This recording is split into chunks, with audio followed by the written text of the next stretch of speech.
Peace and welcome to the culture here on the Black Star Network. I'm your host for watching Muhammad. Thank you so much for tuning in and being a part of the conversation.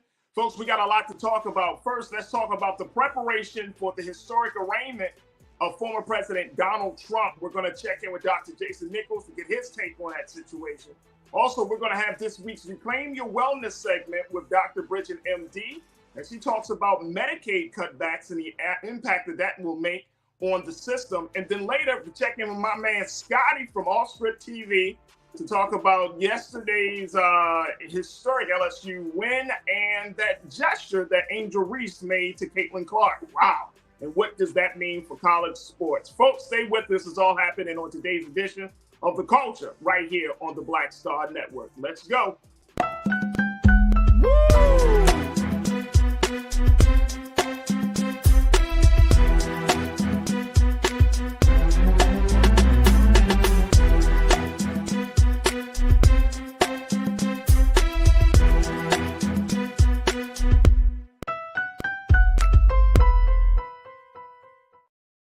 All right, folks, welcome to The Culture here on the Black Star Network. I'm your host, Faraji Muhammad. Thank you so much for tuning in and being a part of the conversation.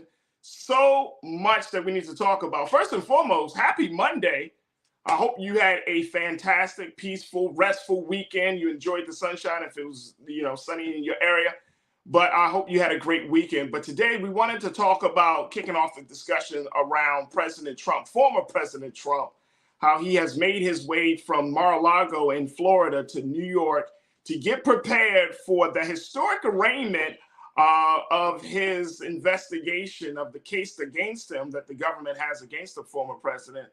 30 federal counts of 30 charges that will be that have been placed against the former president, all dealing with a number of issues relating to his business affairs, business fraud, the payment to porn star Stormy Daniels, and a host of other charges. And the president seems to be somewhat trying to figure out, the word is that he's trying to figure out the best way to use the moment to boost his political capital. Now, let's not forget the fact that President Donald Trump is still a candidate for the presidency of the United States. What?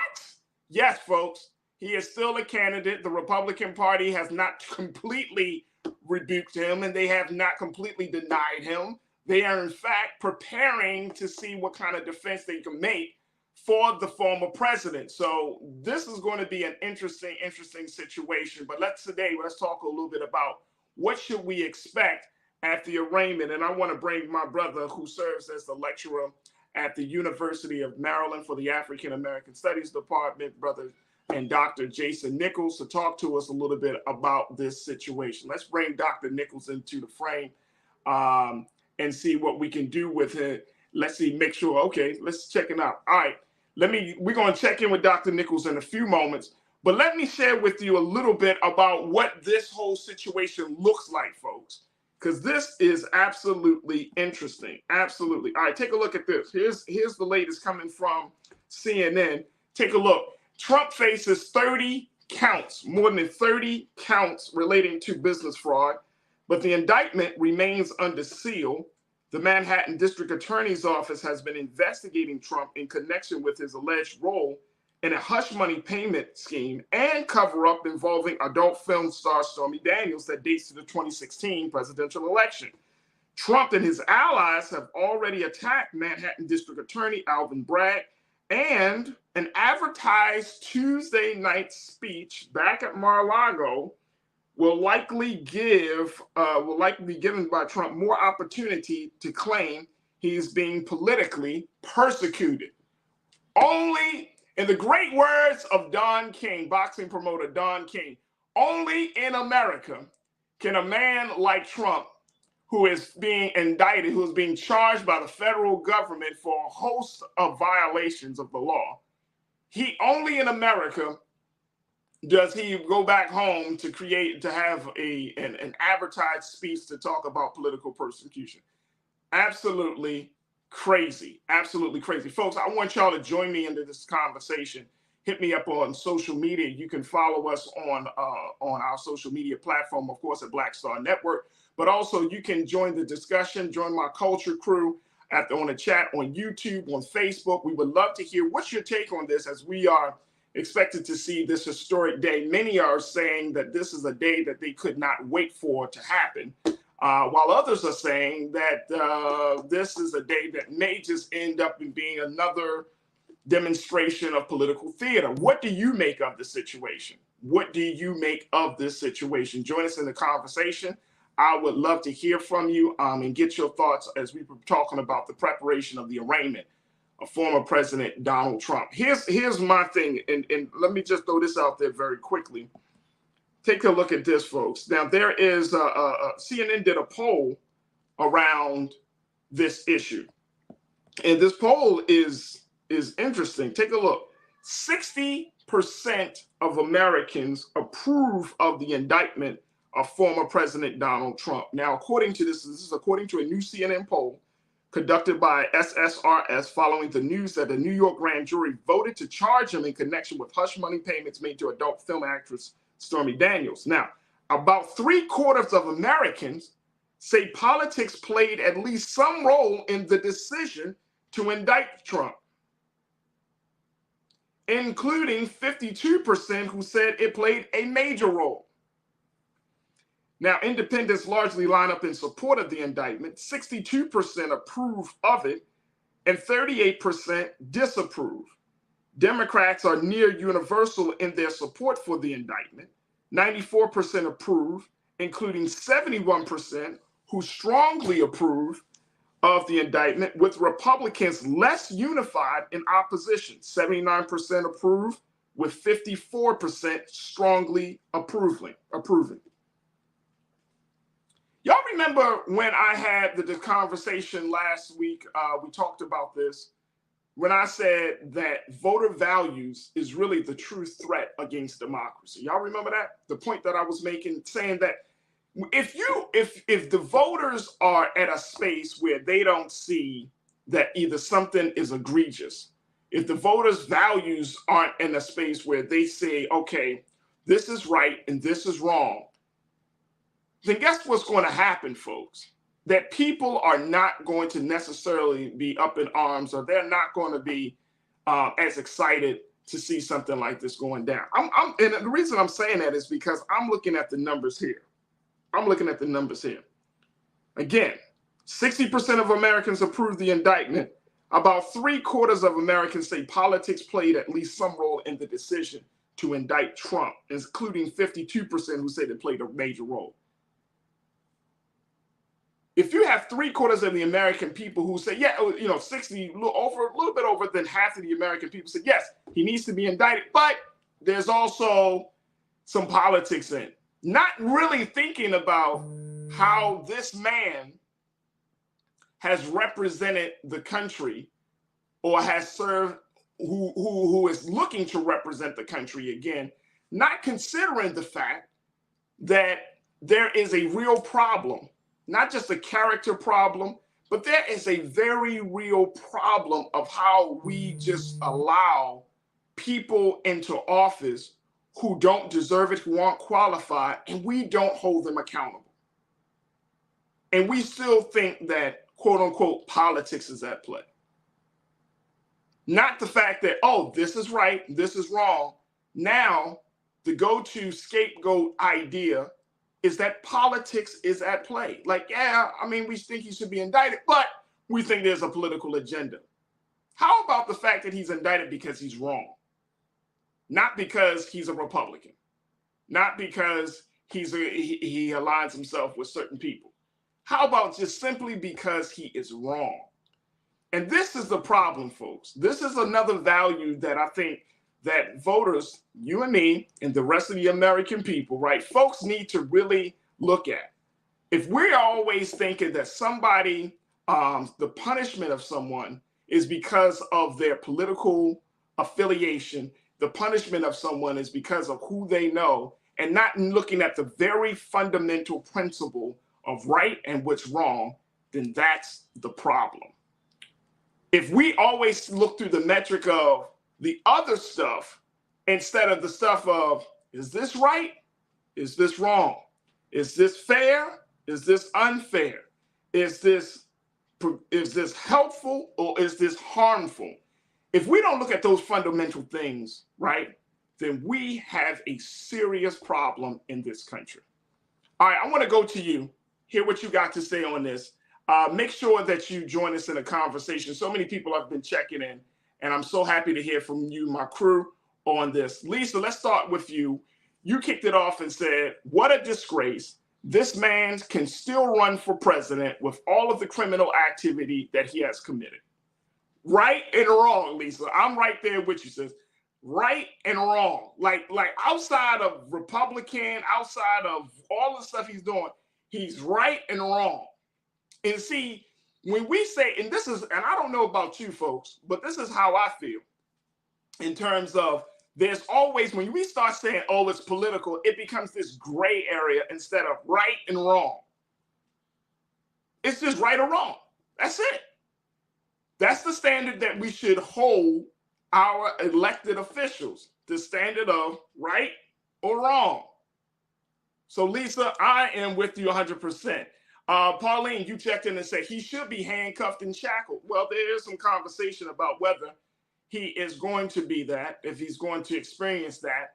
I was reading one report from CNN. It said that he may not actually get a mugshot because after he goes to his court appearance tomorrow afternoon, then he's going to jump on a plane, go back to Mar-a-Lago, and get ready for a speech. Yeah. Let me go to, thank you, Pauline. Truth is power. You say it's a good thing that Trump is still running for office while he's going through his indictment because it's good for the Democrats. If we can unite, we can use it for our benefit. Well, trust and believe, truth is power. You know it and I know it, sir. Guess what? He's going to use it for his benefit. He's going to talk about how he's going to try to create himself like he's a political prisoner, being politically persecuted, right? Instead of looking at a man wrong while he was running his campaign. Good point. Conscious thoughts, you said, what should be most concerning to us and the people in the United States is this. Donald Trump continues to exert a great deal of influence over one of the two major political parties in this country. My brother Conscious thought, I couldn't have said it better, sir. That is absolutely the truth. Absolutely the truth with no chaser, man. That's just getting straight down to it. He still wield power. And the fact is that we are, and it forces us, and I'm going to take a quick pause after this. It forces us to get into this space where we have to not look at the situation through the very clear lens of right and wrong. It forces us to try to adjust and to try to fix our minds into trying to look at this situation in a different way. And it's absolutely insane.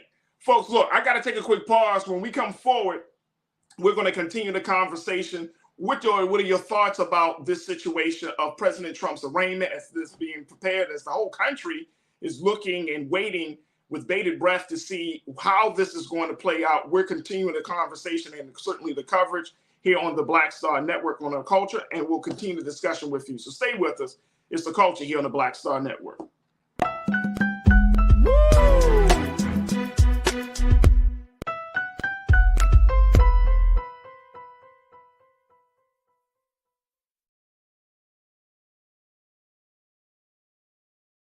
Black Star Network is here. Oh, no punch! I'm real revolutionary right now. Thank you for being the voice of Black America. All momentum we have now, we have to keep this going. The video looks phenomenal. See, there's a difference between Black Star Network and black-owned media and something like CNN. You can't be black-owned media and be scared. It's time to be smart. Bring your eyeballs home. You dig? When you talk about blackness and what happens in black culture, we're about covering these things that matter to us, speaking to our issues and concerns. This is a genuine people-powered movement. There's a lot of stuff that we're not getting. You get it, and you spread the word. We wish to plead our own cause.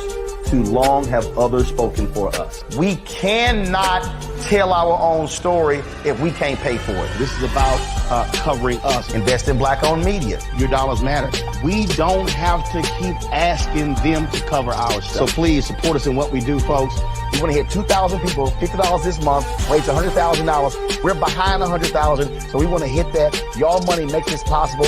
Checks and money orders go to P.O. Box 57196, Washington, D.C. 20037-0196. The Cash App is $RM Unfiltered. PayPal is R Martin Unfiltered. Venmo is RM Unfiltered. Zelle is roland@rolandsmartin.com.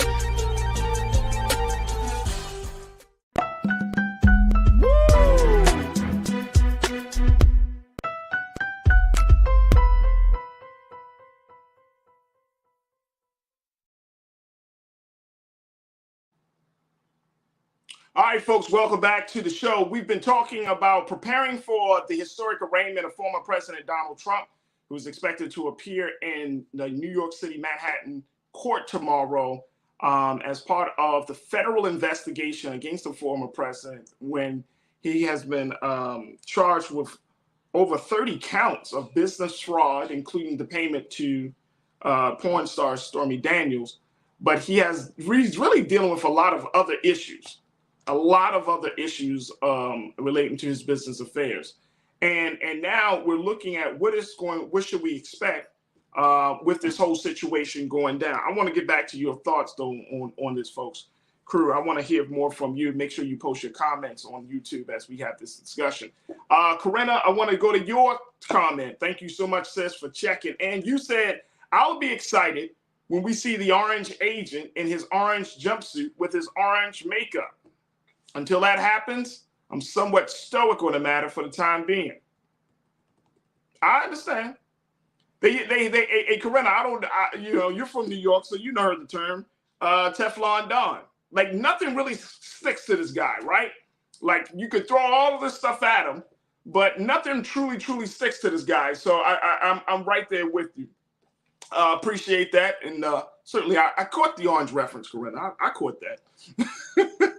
All right, Howard, talk to me, sir. You said peace to all here. Sure, politics may have played a part, but you know what they can say. You know what they say, live by the sword, die by the sword.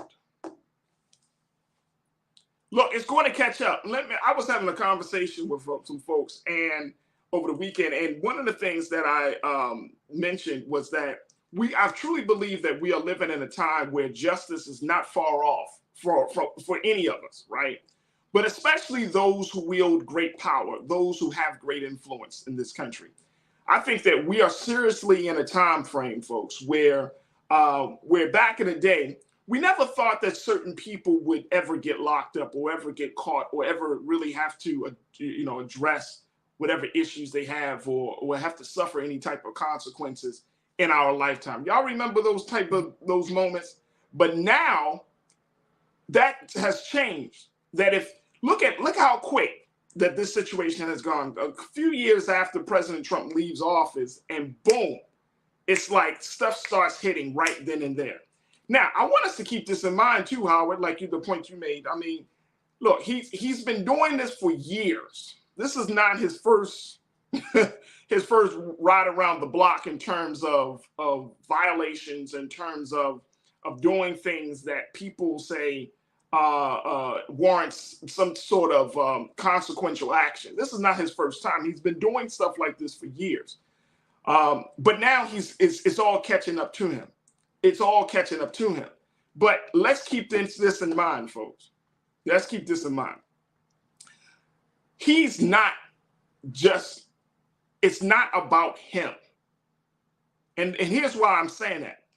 Because we can get caught up in saying, oh, if he gets indicted, if he gets, he's going to jail. Whoo!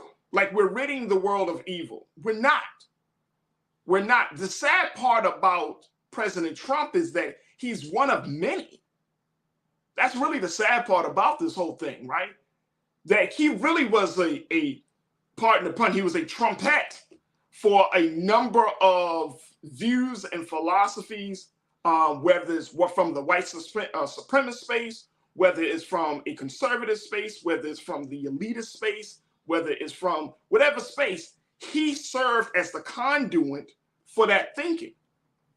So if he has already, I mean, okay, he goes down, but then you have others that's popping up. It's like a whack-a-mole game, right? It's like you knock him down, somebody else pops up. Somebody is going to try to take the same ideology, the same thinking, try to do what he do. And you know how folks say, I'm going to do it bigger. I'm going to do it better. That's the concerning part. Are we really cutting off the head to the snake of corruption that is in this country if we locked up President Trump? No, we aren't. Now, we might say, oh, man, well, you know, he's influential. But then you still have people who might be even smarter than him, i.e. Ron DeSantis and others who understand how to play the political game so that way that their thinking, their philosophies become institutionalized into policy. And that's the part about this whole scenario that we got to keep in mind. Yeah, I mean, yeah, many of us probably say, oh, I want to see him locked up. I want to see him locked up. But I'm looking at the big picture. I'm looking at the fact that, one, the Republican Party is planning to come around him to protect him. So that's a problem. And then I'm looking at number two, he's still considered to be a man whose idea is still flourishing. So how do you stop an idea of a person that has already taken root? This is not as if President Trump is just coming on the political scene. He was already president. He has already strong supporters, loyal supporters. He has a loyal base. So how do you stop the growth of the idea of President Trump that comes from him, that comes from other people, but he has learned how to shape it and modernize certain language that now a new generation of people have taken hold onto these ideas and to these philosophies to the point now they take the baton from him and they continue down the path. How do we stop that? That's the concerning part for me. That's the concerning part for me. Let me go to M. Moy. M. Moy, you checked in. I appreciate you. You said the only way it is political is because he's a politician. That's it. It's political because he has made it such a political situation, right? That he has essentially said, this is political persecution because of who I am and what I believe and how my policies are and the things I think. He's made it political just as much as it is could be political. We see that all the time. It happens on both the Democratic side and happens on the Republican side, right? It's been, the whole thing is political. I mean, we can't get around the fact that it is political because he is a former president of the United States of America. So it's going to be political. But outside of the politics, my thing, Moy, is that it's still an idea. His idea is still alive and well right now in this country. Robin Welch, thank you so much. And Moy, thank you. Robin, you checked in and said, right is right, wrong is wrong. The problem is privileged and unprivileged facts. I would agree. I would agree. Now, it took him a long time for us to even get to this place and bringing him to account for his actions. It took him for a long time. And take a look. Take a look. Think about this. I don't know if y'all really thought about this, Robin, but think about the fact that he is going to prison, or not going to prison. He is being indicted, rather, based on a payment to a porn star for sexual favors. That is more personal. Now, he did it while in the course of his presidential space, right? He did it during the campaign and all of those things. He did it during that time, but it wasn't like he's going to prison like what we saw with the story of Richard Nixon with the Watergate scandal, right? This is like left field type stuff. You know what I'm saying? It's not because his policies has brought him to prison. It's because he did something to please and gratify himself. Or, you know what I mean? It's brought him to his point. I keep saying going to prison, but but it's not because everything else. It's because of, this is a personal thing. He just happened to do it at the wrong time. But it wasn't like he wasn't going to do it. He was definitely going to do it. But it happened the way it happened at the time that it happened. So it still, to me, I'm gonna be honest, it still feels like, this is. I hope that they have something of substance. Now, the business fraud side of things, what he did with his Trump organization, and all of those things, certainly that can lead to it, right? I mean, while he was in office, whether he was still like profiting off of the fact that he was having conferences and doing dealings with, he had all these backdoor deals with other people, with people in this country, companies and other nations and all of that sort. That certainly can lead up. But I'm saying, you get what I'm saying on that, Robin? He paid off a woman to be quiet so he doesn't look bad in the public sphere for his sexual issues. All right, let's go to McCole. McCole, you said, what is this saying? What is the saying? It is easier to be rich and guilty than to be poor and innocent. The treatment is different. 45 needs to be treated like anyone else who gets booked, fingerprinted, and mugshot. Okay. At this point, let's say this. At this point, McCole, he gets fingerprinted and mugshot. Does that change anything in terms of how his policies or his influence has affected America? Does that change it for the 70 million people? I'm sure he probably lost some folks, right? But he still has a strong base. He still has the Republican Party behind him. The GOP is still, and in spite of all of their so-called moral standings on the situation, they're still standing behind him. So, if the impeachment would have been different, if the impeachment of his colluding with Russia, the impeachment of him, dealing with the situation of January 6th, that's the real threat. Not you pay it. You know what I'm saying? It gets to be that way, but I definitely understand your point. Vince, and I appreciate you, McCole. Vince, I thank you so much for checking in. You said, I'm just wondering about how much further this will fracture our country to the point I'm looking at where I can live other than the United States. And see, that's the other thing too. That's the other thing. And I think, Vince, you bring up a very real concern, but let me just share with y'all what I think on this very quickly. And then, Vince, you tell me if you agree with me or not. The fact is, this country has to stop bullshitting. It has to change. Something has to drastically happen in this country if we're talking about making the fundamental historic changes that we say we want. Something got to give. We can't tippy-toe around this. We can't walk on eggshells and think that this country is going to make the dramatic changes that it needs to make to accommodate the varying interests of all of these people in this country. So if you don't prosecute a Donald Trump on the things that he's done, right? He's one of the biggest violators right there on the public space and the political space on the scene right now.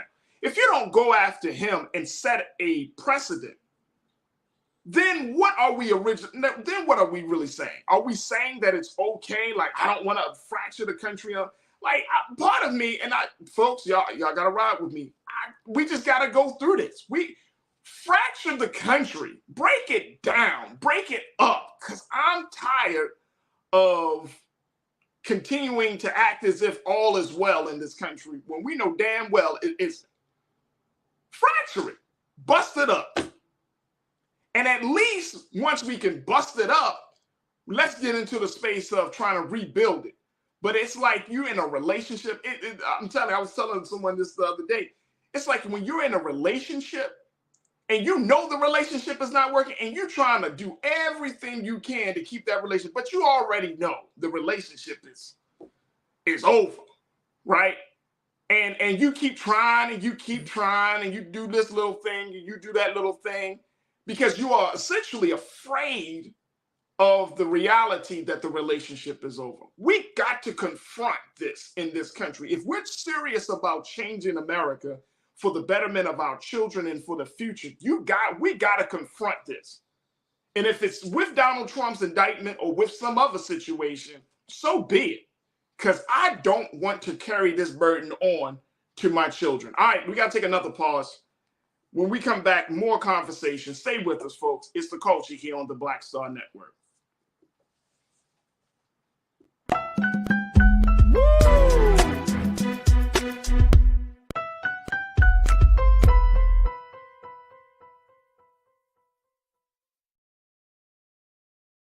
Don't you think it's time to get wealthy? I'm Deborah Owens, America's Wealth Coach, and my new show on the Black Star Network focuses on the things your financial advisor or bank isn't telling you. So watch Get Wealthy on the Black Star Network.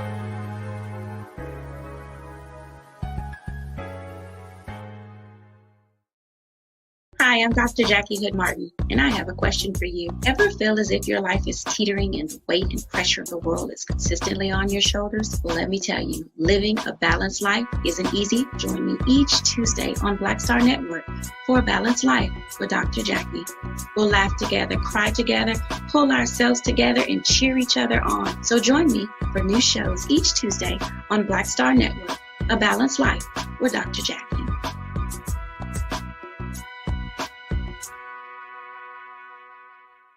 Pull up a chair, take your seat. The Black Tape with me, Dr. Greg Carr, here on the Black Star Network. Every week, we'll take a deeper dive into the world we're living in. Join the conversation only on the Black Star Network. When you talk about blackness and what happens in black culture, we're about covering these things that matter to us, speaking to our issues and concerns. This is a genuine people-powered movement. There's a lot of stuff that we're not getting. You get it, and you spread the word. We wish to plead our own cause.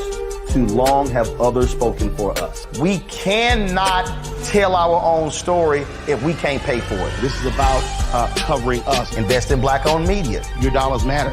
We don't have to keep asking them to cover our stuff. So please support us in what we do, folks. We want to hit 2,000 people, $50 this month, raise $100,000. We're behind 100,000, so we want to hit that. Y'all money makes this possible. Checks and money orders go to P.O. Box 57196, Washington, D.C. 20037-0196. The Cash App is $RM Unfiltered. PayPal is R Martin Unfiltered. Venmo is RM Unfiltered. Zelle is Roland at RolandSMartin.com. Folks, Black Star Network is here. I'm real revolutionary right now. Support this man, Black Media. He makes sure that our stories are told. Thank you for being the voice of Black America, Roland. Stay black. I love y'all. All momentum we have now, we have to keep this going. The video looks phenomenal. See, this difference between Black Star Network and black-owned media and something like CNN. You can't be black-owned media and be scared. It's time to be smart. Bring your eyeballs home. You dig?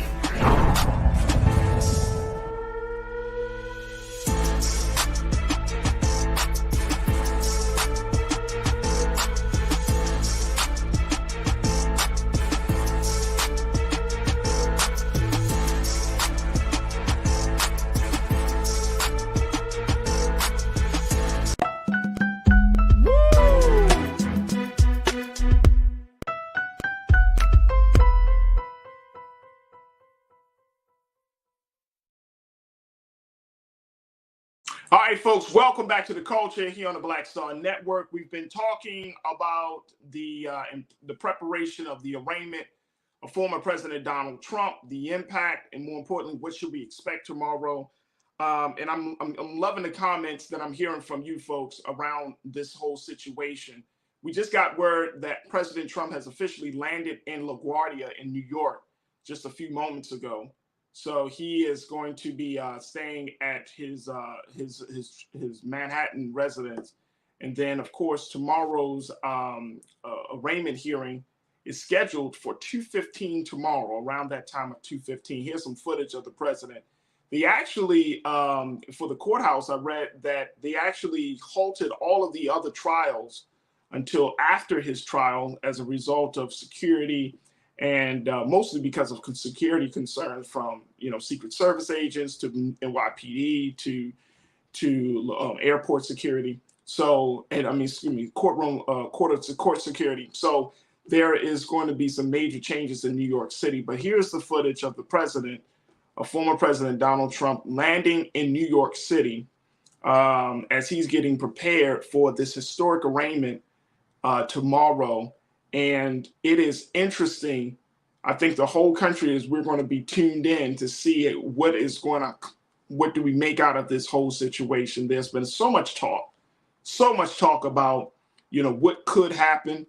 If y'all remember that maybe it was last week when Trump tweeted that he was going to be arrested, and also he was calling for his supporters to stand in protest against this whole situation, as he calls it, political persecution. So we may see some of that tomorrow. There are, of course, NYPD and the city of New York is preparing for any type of protest, any type of mass gathering of Trump supporters. So this is going to be so interesting about this. And I can't, it's hard for me not to believe that in the midst of a serious moment like this for the whole country, where I would say it's not just about one man being arraigned or on trial. This is really democracy being on trial.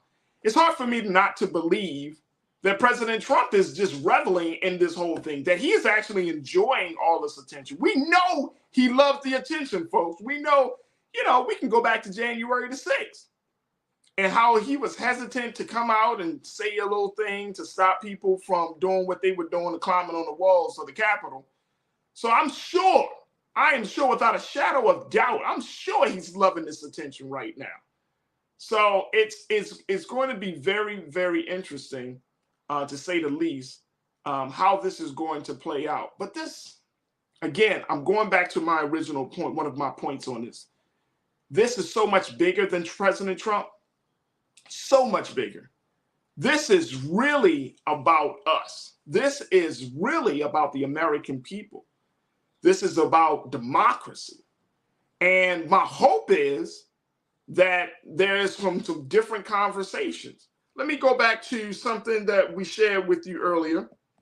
And folks, I want you to keep on posting your comments on our YouTube page as we're streaming live on Roland Martin's YouTube page, and certainly on our social media page on Facebook. But I want to go back to something in that piece about the poll that CNN did around this whole indictment.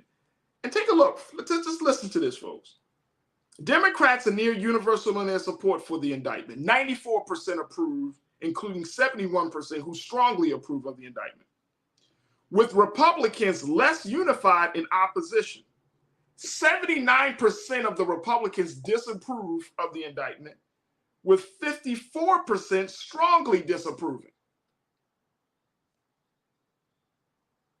So there is a real problem in this country. When you have nearly 80% of Republicans who disapprove of a man who has committed a wrong, what does that say about the party itself? What does that say to the American people? What does that say to the American people who are affiliated with that party? We are in a time, folks. This is a very, very serious time. We are really in a time where truth is out the window, and it's all about who you know, what you got, how much you can finagle, how well you can finagle the system. It's not about truth. It's not about right. It's not about wrong. It's not about any of those fundamental things. This is about the fact of, that's my man. Y'all wrong for calling my man to the carpet for something that he knows he did was wrong. And this is why you do have the imbalance in people's thinking when it comes to politics in this country, so much so that people are resorting to violence. Now, we're not seeing it like we're seeing it across the waters in other countries, right? Where we're seeing people going into a town square and blowing themselves up for a political purpose. We're not seeing it to that extent, but we may get there. Because when you say that you are the party that is supposed to be the party of right, the party of moral authority, and yet you ride with the man who you know is wrong, who the American people know is wrong, and yet you trying to convince us that all is well, that this is persecution, instead of taking the real high road and saying he's wrong, it's 2 less feet. We're not going to be we're going to allow the book, because what good does a man like that do for a party that's supposed to stand on quote unquote principles of fairness, principles of truth, principles and values of family? When you ride with a man, and I'm saying ride, you stand in solidarity with a man who has violated every one of those principles. How do you stand? How are you the party of family values when you stand with a man who has paid off a porn star to have a sexual affair while he was married? But you saying you are the party of family values, and you disapprove of the fact he's being called to the carpet? We got a serious problem in this country, folks. We have a very, very serious problem. Look, I got to take another quick pause. When we come back, let me get some words from my brother, Dr. Jason Nichols from the University of Maryland. We'd love to get his take on his final segment around this conversation. So stay with us. We got a lot to get to in the final segment here on The Culture, right here on the Black Star Network.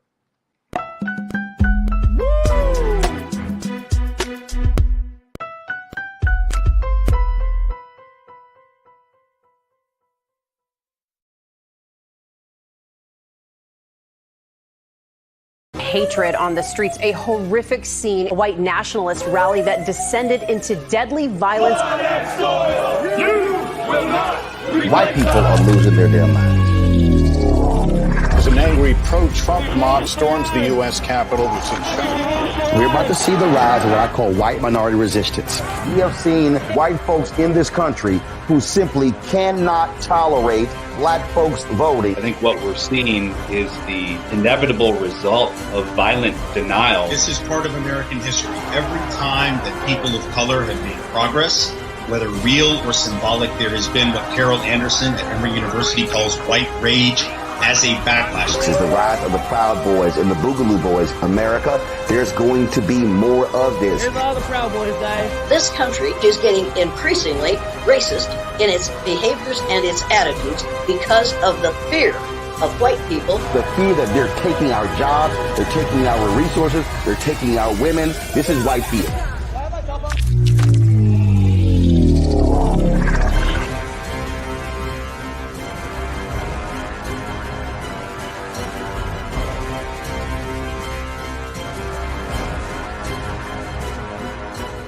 Black Star Network is here. Oh, no punch! I'm real revolutionary right now. Thank you for being the voice of Black America. All the momentum we have now, we have to keep this going. The video looks phenomenal. See, there's a difference between Black Star Network and black-owned media and something like CNN. You can't be black-owned media and be scared. It's time to be smart. Bring your eyeballs home. You dig?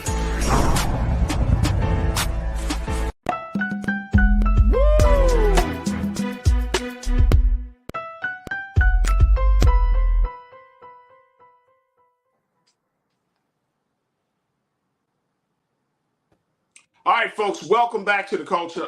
Final few moments in this conversation about the preparation for the arraignment of President Trump. We showed you just a little bit of the footage from LaGuardia Airport in New York, where President Trump has officially arrived in New York as he prepares for that arraignment tomorrow afternoon. Let me get my brother, Dr. Jason Nichols, in very quickly. And Doc, good to talk to you, bro. I'm really happy to have you on. Let's talk a little bit about this. What do you make of this? I'm putting it all out there. We got a problem with being right and wrong. We got a problem with Republicans siding with the man who paid for his extramarital affair.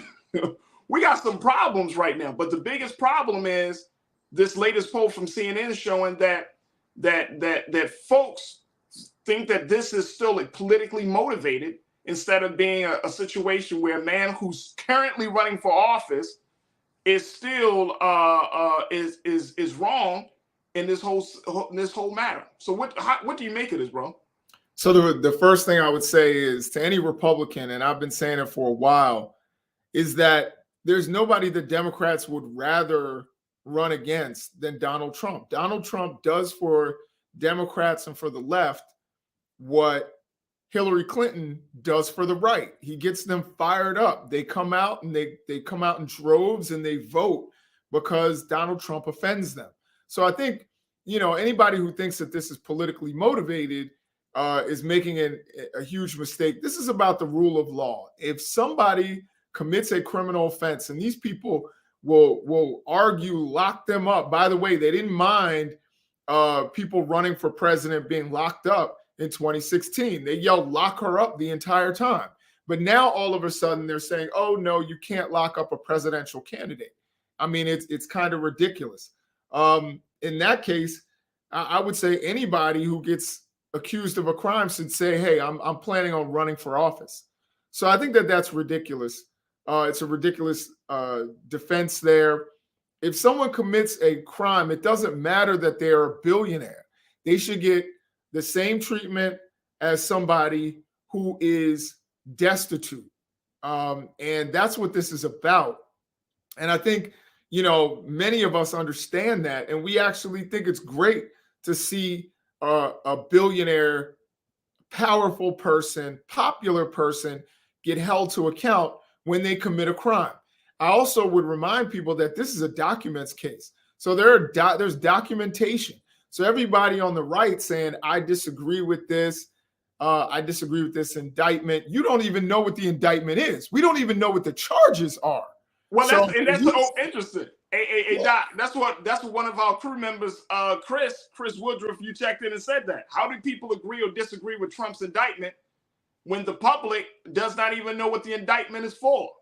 Right. I mean, I think we know what it's about, but we don't know what the charges are. Right. And, we haven't seen even a lick of evidence that they have. And like I said, I believe this is going to be about falsifying business records, meaning, which again, there's footage of some of Trump's insiders saying that he paid, including Rudy Giuliani, saying that he paid $130,000 in legal fees to Michael Cohen for services that were never rendered. Now, if he wrote those off on his taxes, that's fraud, because you're basically falsifying your business records. So it's not necessarily about election interference. That's just fraud. And, it's not the heaviest sentence, but there are people saying that the federal case, he's going to get caught on obstruction. And people on the right, they bring up Hunter Biden as if we care about Hunter Biden. I think if Hunter Biden committed a crime, let Hunter Biden go to jail. I got family members who have served time in jail for crimes they committed. I wanted them to not serve time for crimes that they didn't commit. But if you are found guilty and it's clear hush money is not a crime in and of itself, but if he falsified records and there's record of it and there's other evidence and you have witnesses, we at least have one, which Michael Cohen with us. If that all comes together, why should he not serve time or at least not be convicted? I don't know about the time thing yet, but not be convicted of a crime. But we don't even have the details to say anything. And people are saying I'm against it when they don't even know the evidence. They haven't seen anything. They don't know the legal. People are saying it's on shaky legal grounds. Based on what? You don't even know what he's being charged with. But I think this is only the beginning. We're going to see lots of other crimes he's going to be held to account for. And the country's going to be split. And I think if there's one thing that this whole ordeal has proven, there is no such thing as American exceptionalism. We are no different. We are human beings. We are no different than those third world countries. And Trump is exposing that more than anyone has in the past. Absolutely. Absolutely. I want to go to Derek. You said this, don't vote for anyone until you're satisfied about their platform. I'm a registered Republican, but have voted for many local and statewide Democrats. Well, Derek, I think that that's a good point, but I think the other part of the matter is not just being satisfied with their platform, but being satisfied with their human form, their character. I mean, we had my guy Hassan Giordano on last week, Dr. Jason, and you know, he made the point. He's a guy that has helped and has done local and national politics in terms of campaigns.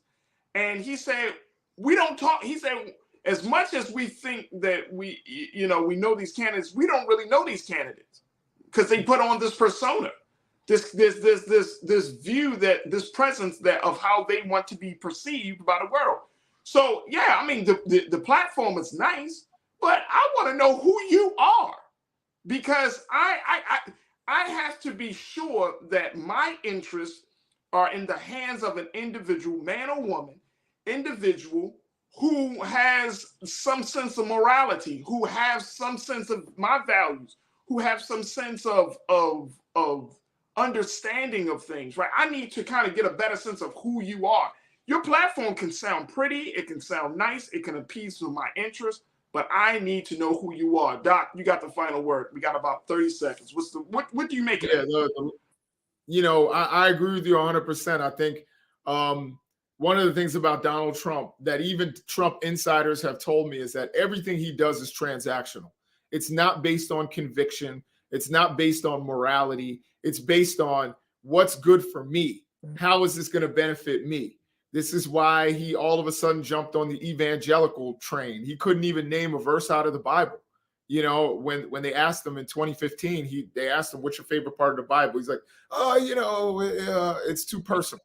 Like, he doesn't know. So this isn't based on morality. We all heard the Access Hollywood tape, which people said it was locker room talk. They just talked themselves into what they want to hear. And it's really sad that America has gotten to that point where we don't even, or many of us don't even think about character when we're voting for somebody. But again, Republicans, just as a party right now, unfortunately, are anti-democracy. And when you have a party that has lost over and over again, it's kind of an eventual thing that they're going to turn against voting and democracy altogether. And that's why I can't vote for Republicans right now. Absolutely. Let me just throw out this little fun fact about this whole situation, Dr. Jason. Tomorrow is the official hearing for the indictment of this president, a president that represents so much of what this country is, right? The ugly side of what this country is from everything from capitalism to racism. And tomorrow is also the day that we will honor the death, the life and legacy, rather, of Dr. Martin Luther King Jr. 55 years ago. Uh-huh. I mean, it might be a form of poetic justice. It may be a form, but I thought about it. My producer Joel and I talked a little bit about it before the show, and I'm just at the place. I'm like, there's got to be something there. There's got to be something there. Trump being indicted on the same day that Dr. King was killed, 55 years to the day. Right. A man who, and I'm speaking of Dr. King, a man who stood against everything that Trump stands for. Mm-hmm. Yeah. So we are really in a time in this country where there is good versus bad, evil versus goodness, right versus wrong. This is that place that we're in this country. And I think that it is important that we keep those things in mind. This is not some superhero movie. This is not Marvel. This is not DC Comics, folks. This is real life. We are living in a time where if you don't stand for something right, essentially you are standing for wrong. If you don't speak out against what's wrong, then you are becoming complicit. You are an accomplice of what's wrong. Wow. Dr. Jason Nichols, my brother, good to check in with you. Thank you so much for your time. We'll reconnect very soon. Folks, we got to take a quick pause, and when we come forward, we're going to shift gears. Let's talk to Dr. Bridget for this week's installment of Reclaim Your Wellness. So let's talk a little bit about health and wellness, because we're going to need something to relieve us of all of this madness that we are embarking upon. So stay with us. The conversation continues right here on The Culture on the Black Star Network.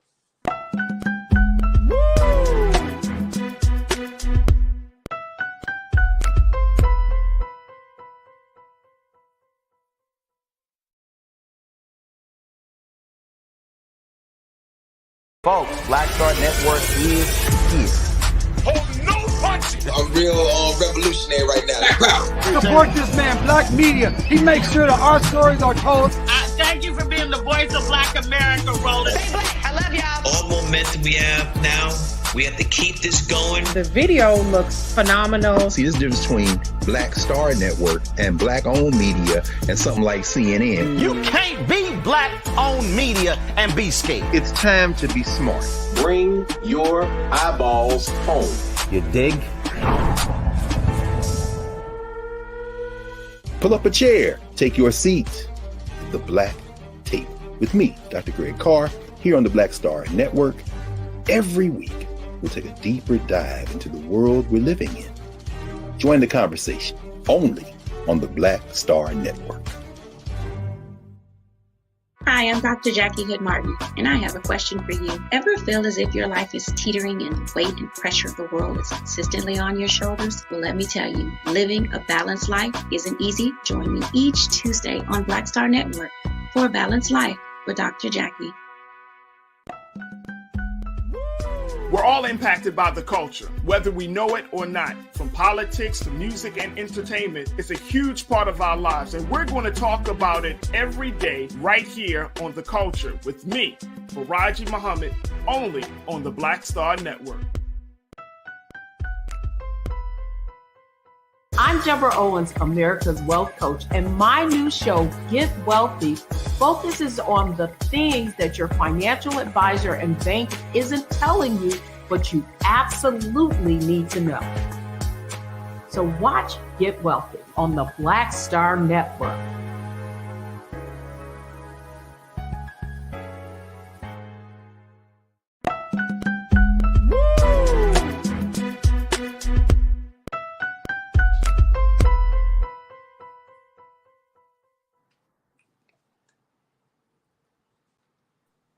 All right, folks, welcome back to The Culture here on the Black Star Network. I'm your host, Faraji Muhammad. Thank you so much for checking in and being a part of the conversation. Folks, it is Monday, and it's now time for us to get a checkup from the neck up, as they say. So let's get into this week's Reclaim Your Wellness segment with our very own Dr. Bridget, MD.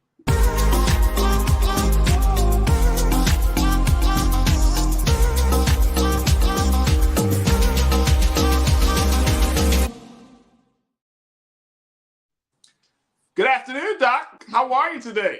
Great. It's happy to be here, Faraji. How are you? I'm good. Always enjoy our conversations. We really do get into a lot of good stuff. So I'm looking forward to today's discussion. Now, something that you wanted to kind of highlight, there are a couple of things that we can highlight today, but one of them is the fact that there is a situation going on with this Medicaid situation. Right. So talk to us. What's going on? What's going on with Medicaid right now? Absolutely. So if you've caught the news, if people are talking, you want to be informed about this, that 15 million Americans could lose Medicaid coverage as the pandemic policy is ending. So you may or may not be aware that during the time of the pandemic in 2020, that Congress was actually barred states from terminating any Medicaid coverage due to the pandemic at that time through the Families First Coronavirus Response Act. So during that time, the amount of Medicaid coverage increased to more than 85 million people from that March 2020 to December 2022. So that's about 25% increase from prior to that in February 2020. The problem is that not only are a lot of people going to lose their health care, 15 million potentially, but also how are you getting that information? So whether it is you or someone that you know, you need to be aware of this, because if you don't act, you could potentially lose that coverage. And of course, if your income is above the level, you're likely to lose it if the states don't have another option for you. So you're saying about 15 million Americans are at risk of losing their coverage? Absolutely. Absolutely. And so because of how the pandemic had affected so many people, it was good that there was an option for people. But at this point, the government has considered the issues around COVID and healthcare. And of course, people are hopefully are now back to work, what have you. They're now just ripping away this option. So they're actually doing it as a rollout. It's going to start with 5 states. Actually started on April 1st. So if you are in Arizona, Arkansas, Idaho, New Hampshire, or South Dakota, the process has already started. And then they're going to roll out across America over May, June, and July. So people need to stay vigilant to make sure that if this affects you in any way, that you're aware, because once they pull your insurance, you have 60 days to sign up for something else in the marketplace. And a lot of times these timelines, really, people kind of miss them. It's, if you're not checking your mail regularly, they're obligated to try to reach you numerous ways, but still very often people are missed. So this is an opportunity to make you aware of this so that you can hopefully change your coverage or help someone else that might not be aware. So if we're looking at this whole situation, and like in the big scheme of things, I mean, right now, because of COVID has threw a lot of things into like a haywire. And now folks are just getting back into some sense of normalcy, especially around their healthcare coverage. So I'm thinking about seniors. I'm thinking about, single parent households and families. What's going to happen there? Yeah, absolutely. So the people that are most likely to be affected by this change are really going to be children, many young adults, right, that had missed their had a loss of income, had to end up going on Medicaid to get any coverage. Black and Hispanic or Latinx people are probably the most likely to be affected by this. And so there is a provision, but there are states that have not taken that on. And so that provision is that for this coverage gap, there are states that have not adapted the Medicaid expansion for adults, which would make people eligible that are outside of the usual income requirements. So people that had an income up to $14,000 or almost $15,000 could get the expansion, but there are 12 states that did not adopt this. And so in those states, people are even at higher risk, and they're thinking about almost 2 million people that would definitely not have any coverage options. Wow. All right, so let's talk about, knowing that this stuff is pretty much is going to happen. How do families, how do individuals prepare for it? Absolutely. So if you're relying on Medicaid for your care, you're going to want to make sure that your contact information is updated in their system. So people move, new phone numbers, new addresses, what have you. Make sure that your phone number, your email, your home address is updated with Medicaid so that they're able to contact you if there are any issues. Many states will mail a renewal form to your home. It is actually required, like I said before, that they try to reach you numerous ways, but many times, you'll see some of this kind of generic mail. Yeah. And let's face it, in a quick, fast time, and, as far as technology and information, some of these generic little envelopes look like everything else and people toss it. So if you are relying on Medicaid right now, make sure that you're checking your mail, finding this form, make sure your information is up to date with them. And I know that each state has their own like deadlines and they operate, especially like the healthcare system, differently. How does that impact this whole process? So the new enrollment period will open for people just starting just this last March 31st. That enrollment period it will last up until about July 31st of 2024, because remember, we're rolling out different states at different times. Right. So that you have that period of time. But for those people that lose their Medicaid coverage, they'll have up to 60 days to enroll. So even though I'm mentioning this wider enrollment time period, you only have 60 days from the time period that you're losing your coverage. to try to reinstate it or get other coverage. So keep that in mind as well. Absolutely. Folks, we've been chatting with my sister, Dr. Bridget, MD. I want to get your take on this. If y'all want to share some questions with Dr. Bridget around this issue of Medicare and how millions of Americans are poised to lose the healthcare coverage that they deserve and that they need, and you know, the impact that that's going to make. Join us in the conversation. Post your thoughts in our Facebook, and YouTube chat. And crew, I want to hear from you what questions you have for Dr. Bridget. I'm thinking, Doc, that if, you know, this whole situation, I mean, this seems like in this country, when it comes to healthcare, there's always something on the horizon that's a looming threat, right? Like, and it's like keeping up with it, understanding this stuff. Are there some resources are there some places that people can look at this and say, okay, I have a better understanding of my healthcare, or I have a better understanding of how the healthcare system works? Because I just feel like, you know, when I looked at my healthcare insurance, when I've looked at life insurance, it can be so confusing. And going back to the whole senior things, you know, so you have some seniors who aren't living with their children, who are living by themselves. They don't have access, or if they do have access to the computer, it's the computer itself. It becomes a struggle and a challenge, especially in our neighborhood, in our community. Absolutely. So trying to navigate through all of those things. You know, I'm going to mention an option that many people don't think of or might not be aware, that most health systems have a insurance specialist that if you call and say, can you sit down with me and help me understand my insurance? Most likely they're going to be able to make that appointment with you and do that. And I think that is a service that most people are not aware of. It puts you back into hopefully in your comfort zone, you know, talking to people that are within the medical office that you already go to. And they're often able to help you where, you know, I could tell you, you know, go to, you know, the Medicaid sites and government sites, which I find them overwhelming and confusing.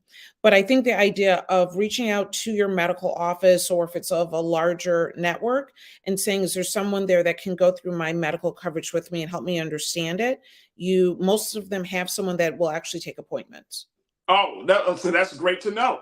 That's great to know, Doc. Nicole Smith checked in, Doc. She asked, can you get insurance, Obamacare insurance, if you don't have insurance? But it's not because you were dropped from the pandemic. It was dropped you from the pandemic. You just didn't have it at all. Is that possible? So my understanding is that, you know, there's periods of open enrollment. You have to look at to see what's going on with your employment, whether if you don't have employment, you should be able to still obtain this. You know, there've been so many restrictions and changes, particularly during the time of the pandemic, that it's not as simple as it used to be. But if you're going to the marketplace, if you're able to get on and enroll, there should be options that are available to you. It's just as things have changed, incomes have changed, options have altered over time, it's gotten more confusing, but you should be able to go to the marketplace and find it. Absolutely. Absolutely. One of the things Nicole brings up, she said, it seems like some Americans are always fighting for quality health care. How come this still seems like a far off goal? Yeah, you know, I think one of the first things that I would say is that about only 14% of the US population, you know, across the US, have considered what is proficient health literacy. Wait a minute, say that again. 14%. So 14% of the US population have proficient health literacy. Right. So whether it is understanding your health, your body, your insurance, however you have to operate through the system, only about 14% of people actually have that. Consider how low of a number that really is. And so to be able to connect and reach out and have websites and people that, you know, everyone that doesn't want to read a website, you know, as long as Christmas, trying to understand something with jargon that you're not familiar with.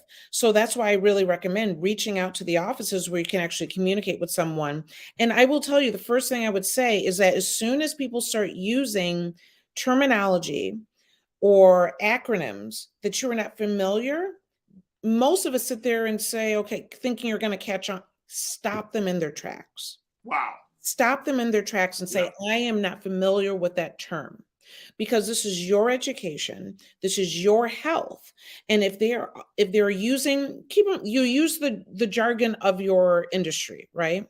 But people need to know how to communicate with people outside of their industry, particularly when it comes to their healthcare. And so I'm saying that not just for the, human resources or the insurance programs, the physicians, the nurses, everyone in this area needs to get out of their jargon and speak to the people that they're serving so that we can do better. 14% is way too low of a number. Way too low. Look, we got to take a quick pause. When we come forward, we're going to have more chat with Dr. Bridget, MD, get you more of your questions.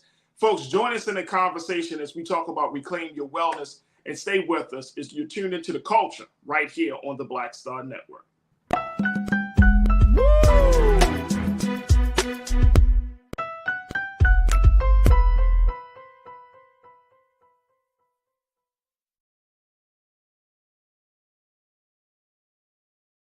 Pull up a chair, take your seat. The Black Tape with me, Dr. Greg Carr, here on the Black Star Network. Every week, we'll take a deeper dive into the world we're living in. Join the conversation only on the Black Star Network. Black Star Network is here. Oh, no punch! I'm real revolutionary right now. Thank you for being the voice of Black America. All momentum we have now, we have to keep this going. The video looks phenomenal. See, there's a difference between Black Star Network and Black-owned media and something like CNN. You can't be Black-owned media and be scared. It's time to be smart. Bring your eyeballs home. You dig?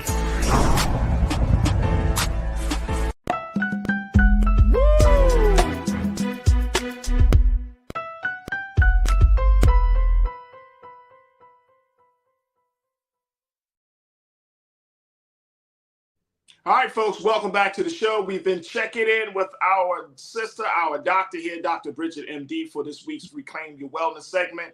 And Dr. Bridget is just breaking it down or talking to us about the importance of making sure that we're getting the proper health care, as Medicaid is, 15 million of Americans are at risk of losing Medicaid insurance, folks, millions of people. And because of the changes from COVID to where the healthcare industry is going right now, it's going to cause some real problems. And so I would highly encourage, just like you've heard Dr. Bridget talk about this, but I would highly encourage, especially for those of us who have older parents who are still around, still living, to have these conversations, just to say, hey, mom, dad, grandma, grandpa, are you covered? Where, what's the status of your coverage, to make sure that they can go to the doctors and definitely take care of that, right? Because the industry is changing rapidly. And if you don't know, as you heard Dr. Bridget say, if you don't know what the direction that this industry is going, talk to an insurance specialist, talk to someone that's working within the industry to have this conversation. And folks, it will make a world of difference. We had my sister Karen Connor on a few weeks ago. She's out here in LA, and she works in the healthcare industry. She's worked in the insurance industry, rather. Mm-hmm. And so having conversations about that, which, and Doc, we probably gonna have to do a show around the importance of not just healthcare, but also talking about wills or, life insurance, rather. 100%. Way too often. Yeah. We're learning about someone that's passed away, and now we're doing a fundraiser to be able so that they can have some sort of funeral, right? And that's crazy. And it's, we always think we always have more time. And so I think it would be a great opportunity to have that conversation. We starting earlier, thinking about these things, because you never want that to be a burden on your family or your children if you can help it. And even if it's not the full payment, if you can at least start putting some of this away, and there's all sorts of resources in doing so, it's a good thing to have. another point about what you were saying about the healthcare insurance, it's not just losing your Medicaid and then going to the marketplace and finding something else. The services are going to be much different, right? So when you're going into that marketplace trying to find new insurance, it's going to be more expensive, undoubtedly. There's going to be different and sometimes less coverage for what you're able to afford. And so this isn't as simple as going from Medicaid and switching over to another option. What you might need for your health conditions might be a lot harder to get covered.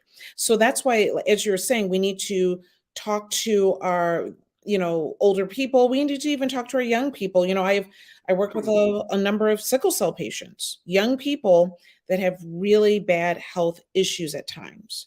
We have to make sure that we have them covered and have options for them, because without their medication, without their ability to go to the hospital when needed, they're really in a bad situation. No, absolutely. Very, very bad in situation. And I'm glad that you brought that up, Doc, because I think that you're also even having that conversation about, life insurance for your, for some of my culture crew members, they have older children, in their 20s and whatnot. And I don't know if folks are having these conversations with their 25-year-old. And I remember when I first enrolled for my health insurance some time ago, my life insurance, excuse me. My life insurance, my agent was telling me, yeah, man, like you're in great health. And it seems like, the industry doesn't want you to take life insurance out when you're very young. It wants you to kind of wait until you get into an older space. And in the Black community, I could only imagine what the life insurance rate is. And I probably got to bring my sister Karen back on to have that conversation. But I can only imagine what the rate of young people in their 20s and 30s who actually have life insurance, who have health care insurance, versus other communities. I can only imagine how serious that situation is. And of course, folks don't like to talk about that because folks don't want to think about their mortality. But guess what, folks? Can't take it with you. Can't take it with you. Can't stay here. Can't stay here either. If you pay less than $100 a month for some level of coverage, whether you're talking about health care, life insurance, some type of coverage for less than $100 a month, I mean, that's nothing. No. In the big scheme of things, when you consider how much money we pay for other stuff, Dr. Bridget. Yeah, absolutely. Absolutely. And literally I had this conversation this morning with a friend whose daughter, who I believe is 25, 27 years old. And when he was like, well, I can't cover you anymore on the on our medical insurance, she was like, well, I'm just going to wing it. This is what typically happens, right? You're young and, you have your whole life ahead of you. And so why have insurance? Because you're just going to wing it. But, and a lot of people consider life insurance and medical insurance just a gimmick. And I think it would be a really good opportunity to talk about what's a gimmick, what is really important, so that we cover each other and having opportunities to get this paperwork and these issues in order and trust the system, because I think that's what holds us back. And it's held me back at times. Yet you're telling me that I should pay for this and pay for that, and I don't really see the outcome. And will it benefit me? Why do it at all? But there are reasons to do it, and we should definitely cover that. Absolutely. Absolutely. We got a final few moments here. Let's talk a little bit about this month being a major and significant month. Yes. Right. So this month is National Minority Health Awareness Month. Is that correct? Absolutely. Absolutely. So I definitely like to bring up these observances to keep this, and hopefully it'll stick with people and it'll stay in your mind that it is National Minority Health Month. It is the Minority Health Institute definitely observes this. It's to highlight the importance of improving the health of racial and ethnic minorities and BIPOC communities, and reducing health disparities in the United States. And so we take the theme this month, or for this month, is better health through better understanding. And again, I mentioned before, only 14% of Americans really have a good health literacy as it is. And keep in mind that 60% of racial and ethnic minority patients believe at least somewhat that it's important to have a healthcare provider that who shares and understands your culture. And I think it is crucial. It makes a complete difference when you're able to explain your conditions, how you're feeling, what's going on with you, when you don't have to explain who you are.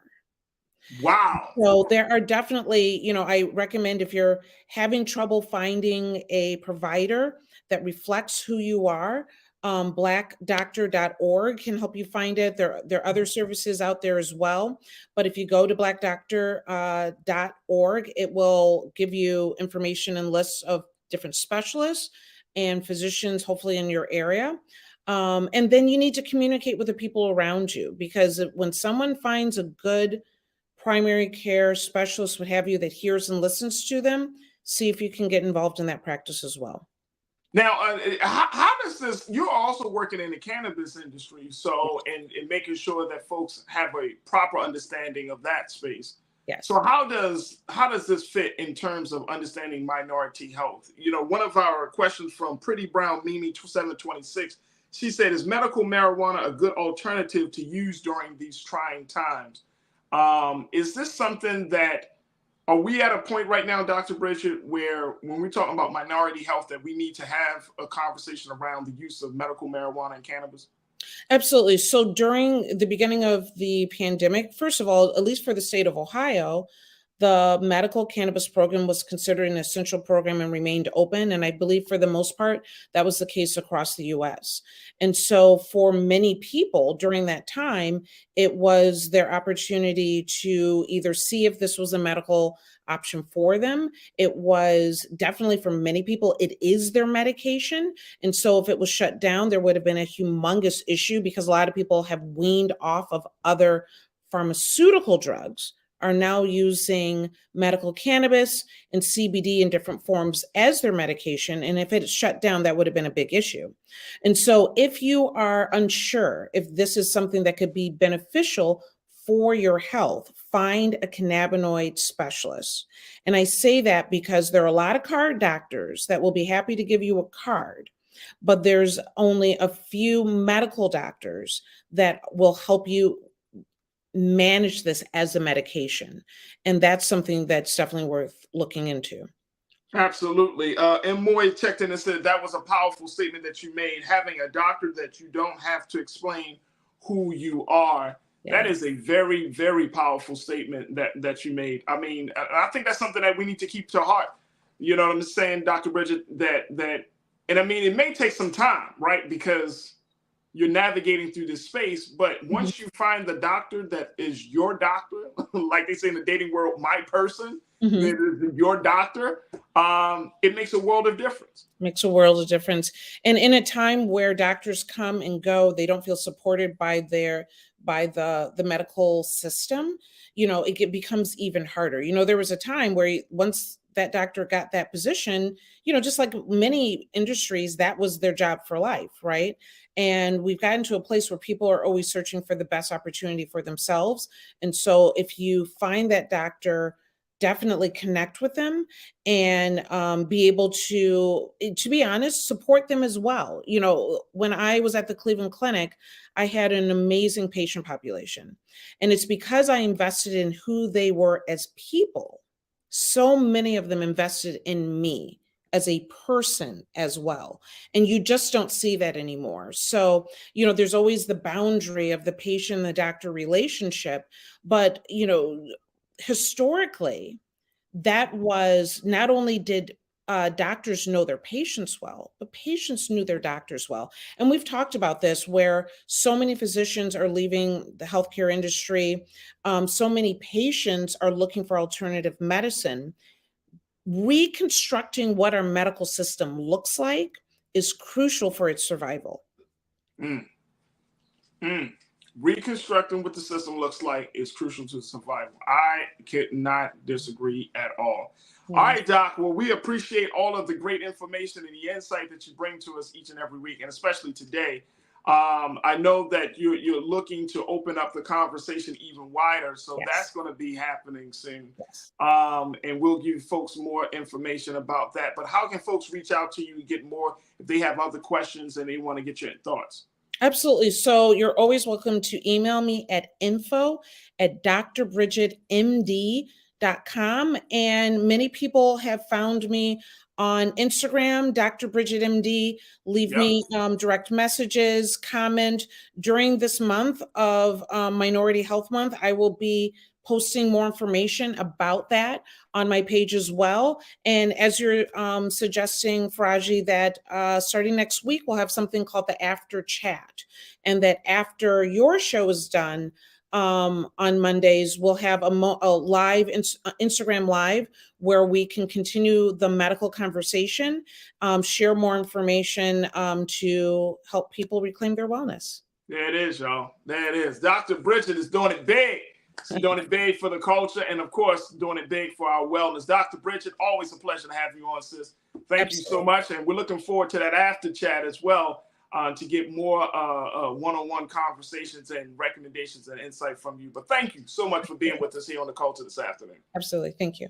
Absolutely. All right, folks, we got to take a quick pause. When we come forward, let's check in with Scotty. I miss my brother. And let's talk about that historic LSU game. Let's talk about it. Because I know it. The whole country is talking about it. Angel Reese and the women of LSU taking down Iowa. Woo! What a game. Folks, stay with us. That conversation is up next here on The Culture on the Black Star Network.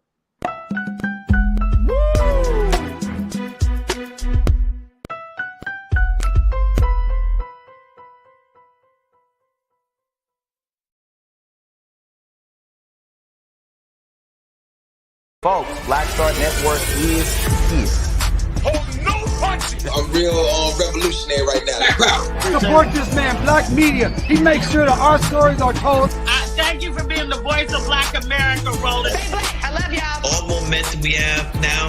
We have to keep this going. The video looks phenomenal. See, this difference between Black Star Network and Black-owned media and something like CNN. You can't be Black-owned media and be scared. It's time to be smart. Bring your eyeballs home.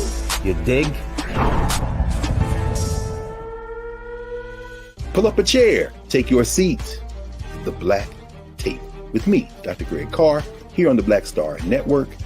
Every week, we'll take a deeper dive into the world we're living in. Join the conversation only on the Black Star Network. Hi, I'm Dr. Jackie Hood Martin, and I have a question for you. Ever feel as if your life is teetering and the weight and pressure of the world is consistently on your shoulders? Well, let me tell you, living a balanced life isn't easy. Join me each Tuesday on Black Star Network for A Balanced Life with Dr. Jackie. We're all impacted by the culture, whether we know it or not. From politics to music and entertainment, it's a huge part of our lives, and we're going to talk about it every day right here on The Culture with me, Faraji Muhammad, only on the Black Star Network.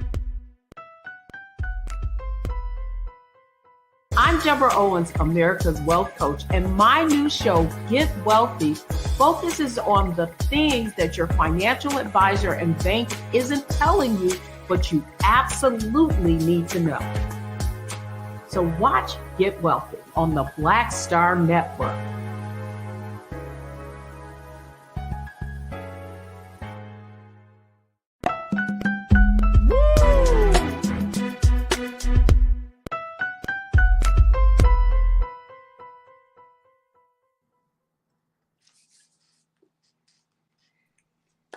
All right, folks, welcome back to the show. It's time for us to have a conversation that pretty much a lot of people across this country are having a conversation, especially in Black media.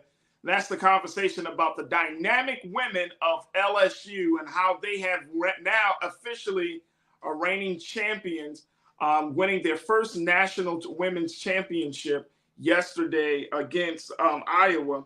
And it has sparked not just congratulations across the country, but a lot of controversy because one of their players, Angel Reese, who is a native of Baltimore, that's how we bring it from Baltimore. how she, the native from Baltimore who transferred from Maryland to LSU and was able to play for the coach there and then essentially become one of the star players on the team, made a gesture to Iowa's Caitlin Clark during the game, a gesture that Caitlin Clark actually used during the same tournament. And how there has now been some controversy around who can make the gesture and how it was received. Let me bring my guy Scotty in. I had to touch down my brother, man. Hey, yo. hey, yo. You know what it is. What's goody, man? Haven't been here in a minute. Hey, listen, before we get this started, you already know what it is. It's cool when they do it. It's a problem when I do it. It's cool when they do it. It's a problem when I do it. We can just start it right there. Bro, first and foremost, hey, Scotty, first, big shout out to the women of LSU. Absolutely. Until they getting their first national championship. Shout out to Angel from Maryland. This is what Maryland is, okay? When people don't know how Maryland get down, this is how Maryland get down. We don't play like that. We don't back that stuff. You were saying all that. Back that up. See, people don't understand how Maryland get down. We different, but go ahead. Hey, bro, we real different. Especially now, Angel is from Baltimore County. She's out of from Randallstown, which is in Baltimore. If you're from the area, it's like Baltimore City and Baltimore County is like kind of meshed together in a lot of ways. But the point is that is the spirit of athletes coming out of Maryland, man. Like there's no cut card. We're gonna bring it to you. And it's going to be in your face, and we're going to let you know. Yeah, that's how, like, when I saw it, and I was like, man, she different. So I didn't know she transferred from Maryland. I was like, because when I heard she was from Baltimore, I was like, how'd she get out the city? I'm like, we're really good about keeping girls that are good in Maryland home. And then I realized she transferred. I was like, oh, come on, free. Right.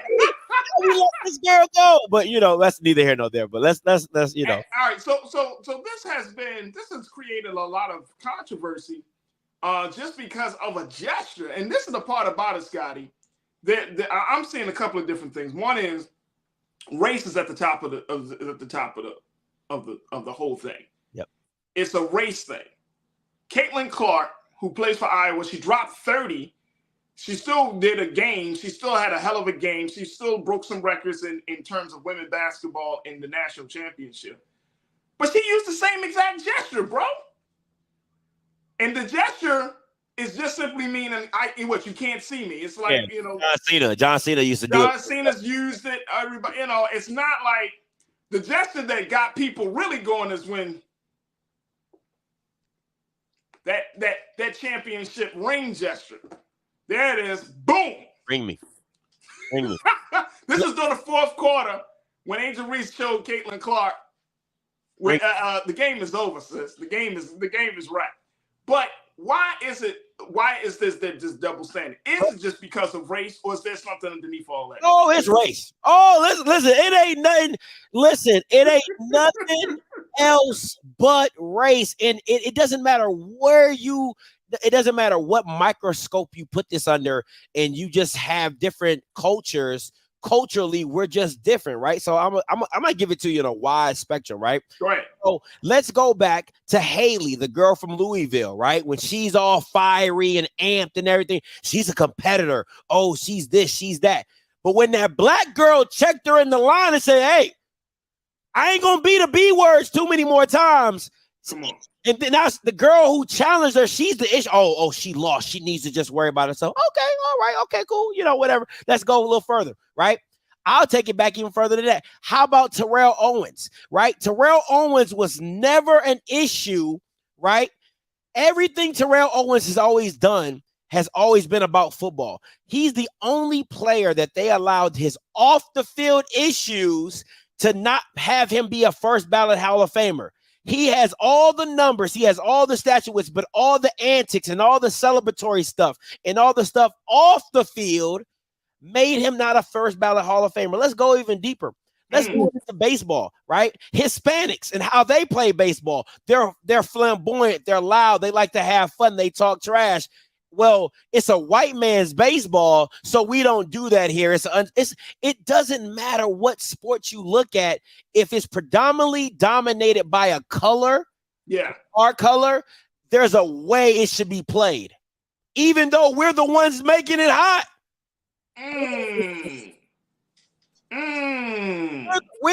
Listen, it's not a major billion-dollar sport that we don't dictate, right? Baseball is at the bottom of the map, and anyway, it's still dominated by Dominicans, Hispanics, and all that. So it's still minority based, right? Football, billion-dollar industry, dominated by us. What did Aaron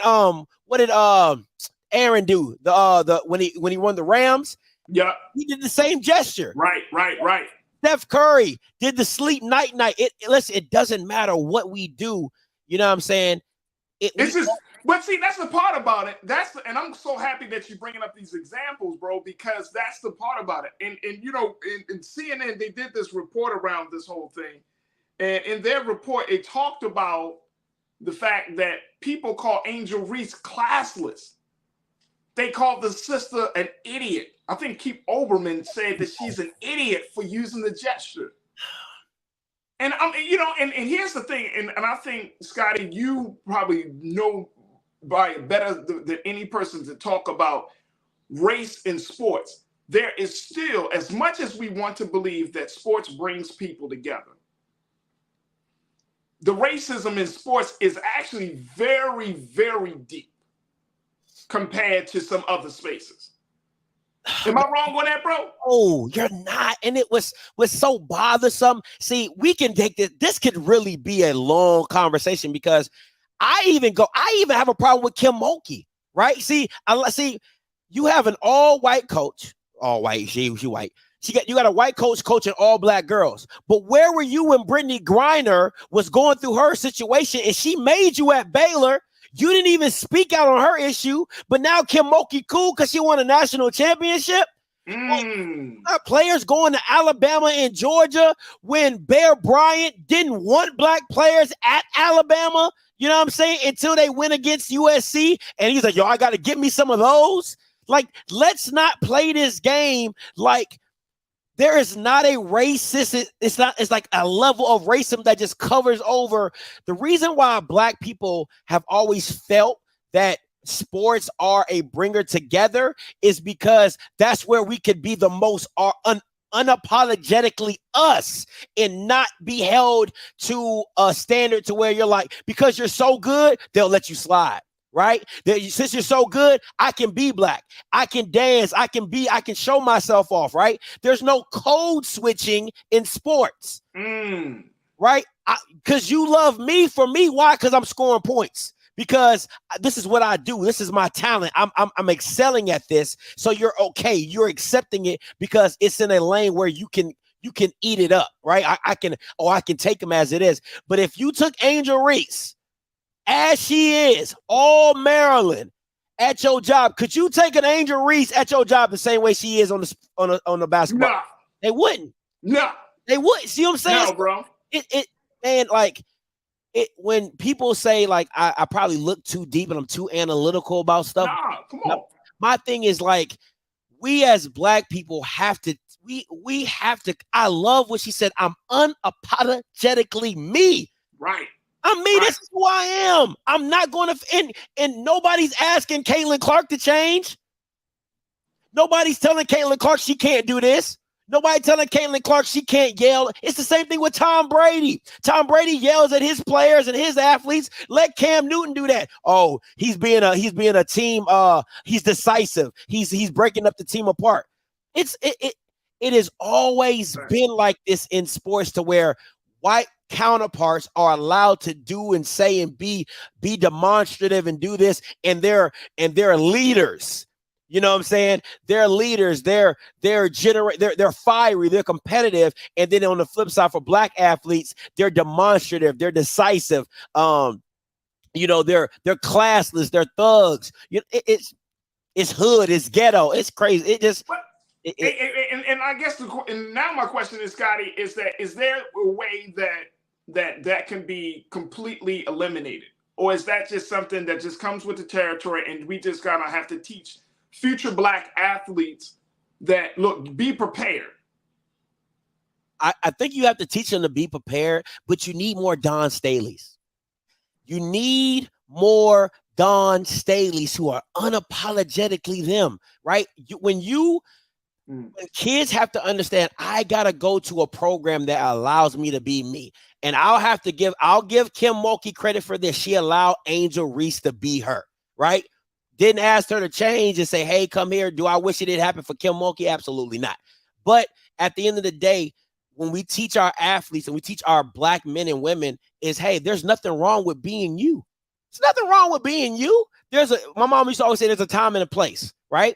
Right. There's a place for everything. So if you on the basketball court and they jawing, that's what it is in sports. You jaw, you talk trash, you do this. If that's who you are, all I say is this: the way you give it gotta be the same way you receive it. That's the only. I tell my kids all the time when they be joning on each other, I be like, listen, don't come running to me when your sister hit you below the belt because she done got you on one. You're like, Dad, she's talking about no. You was giving it to her, she gonna give it to you, and she won this round. You know what I'm saying? So it's allowing kids and understanding them to allow them to be them and be comfortable, but being yourself. Be comfortable in your own skin of a Black man, a Black woman, and I'm talented, I'm good, I'm that guy or I'm that girl, and that can be anything. That could be in being a scientist, being a doctor, being a lawyer. Like, I mean, you ain't at the courtroom talking about you ain't good as me, but you gotta have that. Right. You get you can't see me, Judge. Just having that swag, taking that swag to wherever it is, because that's what Black people have, man. We just have a natural swag that people hate. Hey, bro, absolutely. All right, Rodney Theoc checked in and said, white folks how dare she do that to our white princess? LOL. I like that. Rodney, you think that's what the word is? LSU. Oh my gosh, the big Black girls from Louisiana State just coming here to Iowa. Yeah. Just think about it like this. I ain't gonna lie to you. I was like, ain't no all white team gonna beat no all Black girls. I don't care. Listen, I don't give a damn if Angel Reese wasn't on that team or not. You know what I'm saying? So I was surprised when they beat Carolina. When I was traveling and my homeboy hit me up saying, yo, you would never believe they beat. I said, oh my God. So I'm like, come on, Black girls. Like this, listen, you can't listen. I'm sorry. I'm like Issa Rae. I'm rooting for everybody. Root for everybody Black. I'm rooting for everybody Black. You know what I'm saying? I would have preferred Dawn Staley to run this thing, but hey, I'll Angel Reese, Maryland. I'll take the second up. She's consolation prize, but because I really can't stand Kim Mulkey. I ain't even gonna hold you. I can hear you. I hear it. Robin checked in and said, "You're telling nothing but the truth." Absolutely. Janae said, "Are you serious? You better not get Kaepernick. We have to protect her." What do you think? And I think that brings up a great point, Scotty, that Janae is making. Because most of the time when we see athletes, our athletes, and I forget the sister's name, the runner, her name just escapes me now, but she's very flamboyant and very unapologetic. Sha'Carri. Yeah. When we see certain athletes, they get to when they get that national exposure, like Angel Reese is getting national exposure now. Like there's some things that start to happen. You know what I mean? That exposure can lead to all types of, just like. It could really get to a person. How do we protect her? How do we protect any of the young, women or men athletes that are coming down this pipeline to make sure that if you're going to be unapologetically you're doing it in a system and in an industry that won't, praise you. They're going to frown upon you. They're going to criticize you. They're going to talk bad about you. How do we get them protected? I know this is going to sound bad, but you can't protect them, right? Because we don't control anything. What do we control? Wow. What media do we control? What Black media do we control? You know what I'm saying? You have Roland, but Roland don't cover sports. So if we're just talking in that, and we're talking about in the sports realm, there is no sport. There's no all Black sports ESPN. Hey, what is that? You know what I'm saying? And would it have the same validation as ESPN? I highly doubt that. So, but at the end of the day, you have to tell your person or whoever, your daughter, your son, is that one, the community around them, they know who they are. My mom used to always say that when you go into an environment, it should not change who you are. And I'll give you a good example, right? People get upset when you go to your job and you speak to somebody, they don't speak back to you. My mom said, why? That's who you are. Be who you are. So every day you speak to that person, even if they don't say nothing back, because that's who you are, right? So that don't let the environment around you change who you are. You know what I'm saying? If you speak to people when you see them, you keep speaking. So that's how you have to train our black children growing up in a space, especially social media, and you can go viral about anything, right? So understanding who I am.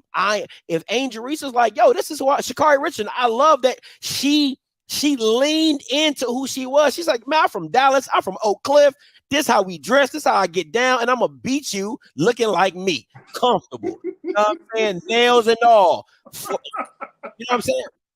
But you got to understand, when our black athletes take national attention, what's the first thing they want to do? They want to find what's wrong with you. So why does Sha'Carri Richardson's stories go viral now that she's losing more than she wins? Because that's not an image they want to promote, right? They don't want to promote an image of a young woman being herself, authentically black, nails, hair done, laid, all that, and she kicking everybody's butt. But when she losing, they be like, see. You know what I'm saying? So it's you. As long as Sha'Carri knows who she is, do you, boo boo? That same thing with Angel Reese. Long as she knows who she is, she's just going to have to just deal with it. But I think, to your point, you make an excellent point by saying there has to be a community around her, right? And I don't know, like, I haven't had the opportunity to play sports when I was in school, whether it's high school or college. You did. So for athletes, I'm assuming that there is a community of black athletes or community of athletes that support your authenticity, your being unapologetically you. Is there not? Sometimes it's not, man. Like, I don't know if you saw Deion's Deion had an interview with he did a second up interview with The Pivot, and he said he's so inner driven because nobody ever came to his games. His mama was working 2 jobs, his dad wasn't there. He said, so I don't need you to validate who I am. So some people don't have that community, and like you got the Deion Sanders of the world who internalize and they make the prime time image of, I know I'm the ish, right? And then you have people like, you know, LeBron, who has his boys and his friends. Right. Great point. It's different for everybody. And you got Steph Curry, who has his mom, his dad, his brother. So it's different for everybody. But as long as it all comes back to the central point of knowing who you are and being okay with that person and being okay with what you see in the mirror and whatever is displayed or how they turn and manipulate your image, and they do that because the one thing about these kids growing up is that they think social media is who they are, right? Like, so how people, if I don't get enough likes, people don't like me, right? If I don't get enough retweets, people don't like me, right? Instead of just taking the action as whatever I'm doing, the picture or whatever, they take it internally as they don't like me. And you got me and you who didn't grow up in social media, and we like, that don't make no sense. I don't make, like, I don't give a damn. 5 likes, I like me. You know what I'm saying? Like when I used to be out here in these streets before I got my fiance, I was like, listen, my mom think I'm handsome, so I'm good. You know, I'm good. Okay, what you think? My mom say I'm handsome. So it's reteaching kids how to find themselves and be okay with themselves instead of looking for outside gratification or outside validation, saying, oh, these people think I'm cool, so now I'm cool. Like, nah, I've been cool. I don't know what you thought. Right. You just find it out. You late to the party. You know? Right. And that guy.